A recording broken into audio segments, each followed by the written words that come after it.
Bonjour, je m'appelle Maxime Ricard. Dans ma thèse, je me suis interrogé sur la reconfiguration de l'ordre social au niveau local après un conflit sociopolitique. La majorité des discours sur le continent africain postulent une absence d'ordre et une crise permanente de l'État, en particulier dans les contextes de guerre civile ou de sortie de conflit. Dans cette recherche de thèse, j'ai pris le contre-pied de ce type d'analyse que l'on retrouve tout autant dans la littérature de sciences politiques que dans les médias. En effet, dans la plus grande partie du monde, la définition de l'État comme monopole de la violence physique légitime de Max Weber ne permet pas de saisir ce qui se joue dans la production de l'ordre. Cette interrogation sur l'ordre s'inscrit dans mon expérience de la sortie de conflit en Côte d'Ivoire, pays dans lequel j'ai travaillé plusieurs années avant ma thèse.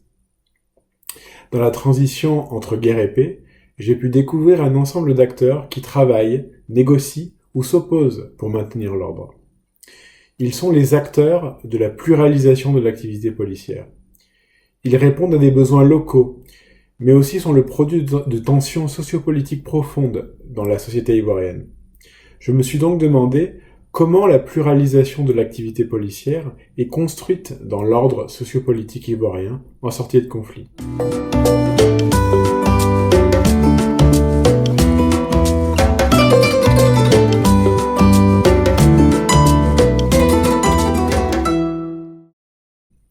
J'ai réalisé une sociologie politique de différents cas d'études en Côte d'Ivoire, qui a reposé sur l'immersion ethnographique pendant 8 mois. Mon premier cas d'étude est une commune pauvre d'Abidjan, Abobo. J'ai par exemple étudié comment un commissaire de police a fait face à une crise sécuritaire dans la sortie de conflit. Observant la mise en place de comités de vigilance dans son arrondissement, tandis qu'officiellement l'État interdisait et ne reconnaissait pas ses acteurs, il a tiré parti de ces mobilisations. Ces groupes sont constitués de potentats locaux, chefs religieux et de jeunes souhaitant rétablir une forme d'ordre moral et social dans leur communauté.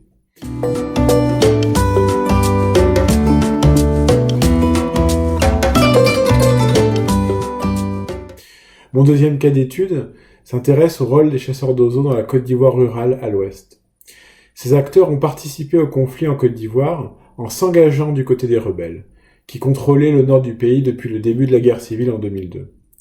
Après la crise post-électorale de 2011, le défi des groupes d'oiseaux dans cette région était d'assurer la durabilité de leur présence dans le secteur de la sécurité. Sur un continuum entre inclusion et exclusion avec la gendarmerie et la police, ces acteurs ont négocié leur position dans les différentes arènes locales, produisant parfois des tensions sociopolitiques, mais aussi des formes de domination. De cette recherche, j'ai pu ainsi comprendre la nature négociée de l'État et de son autorité en sortie de conflit, qui est à la fois l'expression contingente d'une situation, mais aussi s'inscrit dans une trajectoire historique.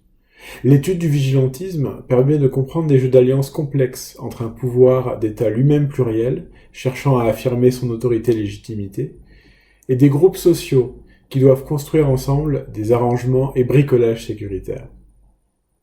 Ainsi, la construction de l'ordre repose sur une multitude d'institutions et d'acteurs sociaux, sans qui le travail de la police serait impossible.